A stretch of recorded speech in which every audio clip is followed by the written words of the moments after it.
The Nintendo 64 has all your usual suspects at your high prices. Your Zeldas, your Marios, and your GoldenEyes. But what if there were some $10 games that didn't suck?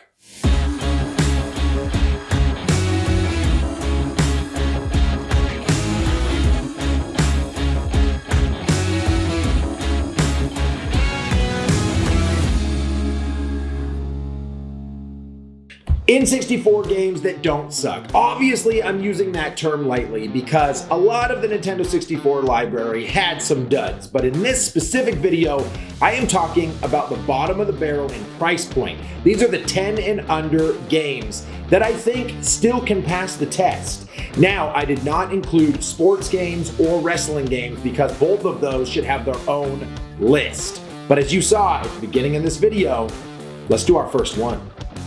First up on the list is A Bug's Life. Now, granted, this game came out in 1999 and was basically just a marketing game for the movie that was coming out as well. You play as Flick, the main character of the film, and his job is to run around these 3D platforming environments. He uses his tactics of throwing berries, as you can increase the level of strength of those berries based on what you collect in the levels. He also can replenish his life by collecting seeds and or planting them to give him more powerful upgrades. Flick himself maneuvers around while he follows his little buddy in the air to get to where he needs to go to solve his puzzles, to take care of the bad guys and the various enemies in the stages. So the game itself is obviously not the best platformer on the Nintendo 64, but for a low price point, this one doesn't suck. Now, I don't know whether to call this one a racer or not. Granted, it feels a lot more like an F-Zero or a Wipeout than a standard racer, but that would be the Extreme G series. Now, the one I have in my hand is Extreme G2. Extreme G1 is now, during the collectability of the Nintendo 64, starting to go up in price point, sitting around the $12 to $13 range. Extreme G2 is still sitting right at that $10 range, but it is going up as of the making of this video. Extreme G2 has all the same elements. You are in light speed hyper bikes. You're going thousands of miles an hour trying to either pass other enemies, destroy them via weapons that you can collect along the track, or there is bot modes and also ways for you to destroy enemies if you're just trying to play some of the other modes on the Extreme G2 game. You are able to select a slew of characters. The menu system has always been really fluid, and the music still holds up, and sound effects. So Extreme G2 is not bad for a $10 game. It is very challenging due to how fast you are traversing. Granted, the frame rate is not always perfect, but it is one that I think you can squeeze that $10 out of. Extreme G2, add it to your cheap list. Okay, the next one up is Midway's arcade ports on Midway's Greatest Hits Volume 1. Now, this game was also on other systems. The Volume 2 and Volume 3, which was never produced for Dreamcast, were all in the works, but Volume 1 we did get. Now, this game includes Joust, Robotron, Defender, Root Beer Tapper, Sinistar, and Spy Hunter. The UI on it is a little bit bad when it comes to frame rate, but once you open up the game, it plays all of these classic arcade titles pretty well. I threw down on Defender for a little bit, played a little bit of Root Beer Tapper, and I have to say, even though I'm not a huge fan of those specific arcade games, it does do it enough justice for it to be worth its price point. This game was released in 2000 and will only net you about $8. So I would add it to the list if you're looking for a fun way to relive those original Midway arcade classics. The next one on the list is probably the worst one out of this top 10. It is Rugrats Scavenger's Hunt. Now, this game came out in 1999. It is still sitting at about a $10 price point. It should not be worth that. It's probably a $5 game, but if you're looking for a party/board game, then you do have an option here on the 64 for a low-priced game. It is basically the exact same animation style. The original voice cast returns. You have multiple boards that you're able to play during the game, a couple different mini games while you are trying to be a scavenger for various treasures, and the kids' job is to collect as many cookies as they can to win.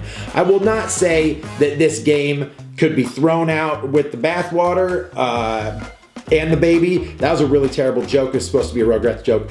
But the game itself, maybe give it a once-over.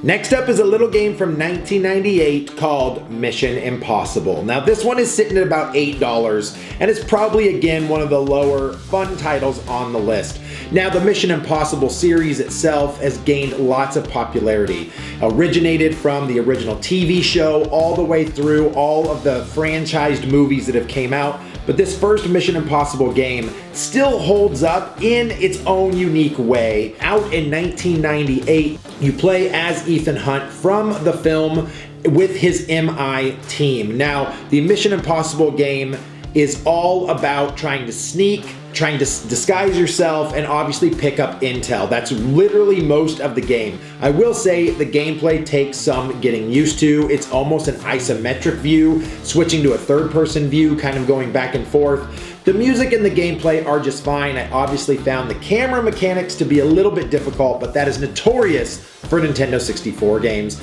But at $8, it's definitely one that you can give a try. Mission Impossible, expect the impossible. Also, when you're trying to choose the menus, you can also choose a possible mission if you're awful at the game, which I kind of was. All right, the next ones up on the list are going to be racing games, which to be honest, you can't really get away from because about a third of the library of the Nintendo 64 was racing titles, which is kind of bittersweet. You do get a lot of different options, especially when it comes to price point or gameplay.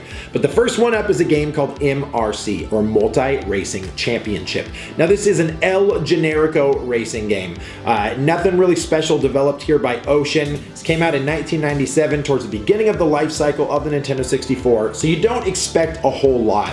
I will say the gameplay is just fine. Kind of the fake cars that they create, good environment, steering is okay.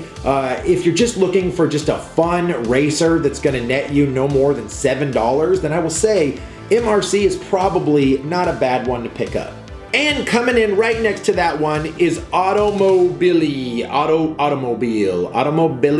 I don't know how to say it. This is the Lamborghini game that came out for the Nintendo 64 early in the life cycle. Also a 1997 release at $7. It is arguably one of the prettiest Nintendo 64 games when it comes to racers. Granted, you're playing various Lamborghinis, so it makes sense that it's going to look sleek in its design, but overall, like, the textures are good, the frame rate's not bad, it plays very, very well. It's not more than you expect though. It's very much just a standard racer with Lamborghinis, but again, if you're looking for a fun, generic racer on the system at a $7 price point, it's just like MRC, but with Lamborghinis. So add that one to your list. The next one on the list is a very unique title because it became the benchmark for PCs back in 1998. So to be ported over the Nintendo 64 was kind of a big deal, and that is Forsaken 64. Now I will say, if you know, you know on the marketing ad for this game, but it just got a lot of teenage boys to purchase this title. The title itself though is still an actual marvel when it comes to playability, the controls, and the graphics still look incredible even for a Nintendo 64 game. You essentially are various characters that all pilot ships that you can move around these crazy like tunnel mazes as you're either trying to destroy each other or take on mission objectives. I will say the audio in this game is still pretty dang good. The game begins. There is carnage ahead, and for the victor there is honor and the spoils of battle. For the vanquished there is pain and humiliation. Failure is not an option for the Forsaken. I will say the 64 in general is often a bit muffled, but on the Forsaken 64, it tends to give you a really good quality sound. Put that with kind of a unique gameplay of this dystopian future. It plays a lot like Descent, if you've ever played that before. But the game itself, it's just a unique title on the 64 that I think honestly deserves some gameplay. And this one is only sitting at roughly $9 right now. So pick up Forsaken 64 and add that one to your cheap 64 games. Alright y'all, I said we couldn't get away from racers because of the library, but this one is worth every bit of the $10 price point. Coming out in 1997 at the beginning of the launch, That is Top Gear Rally. The reason that this game is so awesome is your ability to have so many custom options. Not only can you change the steering to the shocks, to the way that your vehicle looks, there's an entire paint mode so you can create your own textures on it, but the gameplay is so unique. Now, when I say unique, I mean that it's gonna feel very generic when you first start, but as you continue to play this game, you realize that it's something special. Not only from the track design, to the way that you can create shortcuts, to the rubber banding effects, it kind of all starts to feel really good after you play this for about 15 minutes, and Top Gear Rally quickly had became one of my favorite games of all time. So the fact that it's still only sitting at 10 bucks is incredible as a racer. This one allows you to choose your environments as well. You can race in this, like on a sunny day, into the snow, into the rain, and the game itself definitely plays like a sim and how it will control after you choose those environments. So the game for a Nintendo 64 title was very robust in the options that you could choose. So as a $10 title and early in the life cycle, Top Gear Rally is probably one of the best racing games you can get. And at that price point, I'd pick it up now. Last on the list is one that I didn't think I would actually find because I thought it was going to be a lot more expensive, which was not the case. And that is Turok 2 Seeds of Evil. Now, the original Turok is still holding about a $13 to $16 value and obviously was one of the first launch games for the Nintendo 64.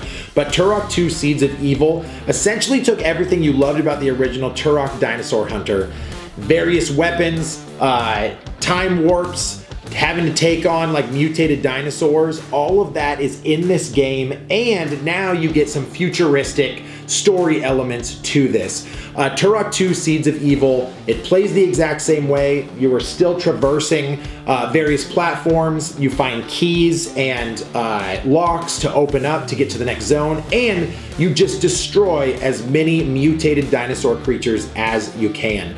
Turok 2 is still one of the most pretty looking games on the Nintendo 64, and I will say for only a $10 price point coming out in 1998, this rounds out the list with a pretty dang good platformer that you can pick up for only 10 bucks. So the Nintendo 64 has a lot of games, 296 North American releases to be exact. But trying to get down to a $10 price point is very difficult now. The console itself is going on to its 30th birthday in 2026, and what that means is that the collectability of this stuff is a lot of people's childhood. Getting games at a $10 price point that aren't terrible is normally pretty difficult. You can always find a sports game thrown here or there, but to actually get some unique titles that are still on that are pretty rare. So guys, leave me a comment below on whether you've played any of the games I listed before, whether you have some that you found for under $10 that you think should be on a games that doesn't suck list. And I will hit you guys on the next video for the Nintendo 64. If you guys like what I got going on, you like my silly content, hit that subscribe button, and I'll be back on another Pac-Man Case video.